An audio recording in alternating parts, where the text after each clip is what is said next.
From early woodwork to sweeping coastal scenery, this Maine farm offers history you can restore and views you can't replace. Dating back to 1732, this remarkable saltwater farm is a rare opportunity to own a true piece of New England heritage, set on over 11 acres of protected and picturesque land.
The setting is what immediately sets this property apart.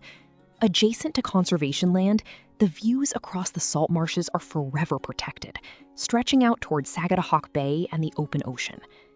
The landscape offers a sense of peace and permanence that is increasingly hard to find. The property itself is a recognized local landmark, enhanced by exceptional landscaping that complements the natural surroundings. Every angle feels intentional, blending open space, coastal elements, and historic character into one cohesive setting. Inside, the antique portion of the home remains a work in progress, offering an exciting opportunity for restoration. Much of the early woodwork is still intact, preserving the craftsmanship and authenticity of the original structure, along with the potential for 4 or more fireplaces. A 1991 addition brings modern comfort into the home, allowing for immediate livability while restoration continues. This thoughtful combination of old and new creates flexibility for buyers who want both functionality and the chance to shape a historic residence to their vision. Outdoor living here is just as compelling as the home itself. With access to surrounding conservation land, you can canoe, kayak, swim, or explore directly from your property. Whether you're seeking a historic retreat, a restoration project, or a coastal lifestyle surrounded by protected beauty, this Maine saltwater farm is truly one of a kind.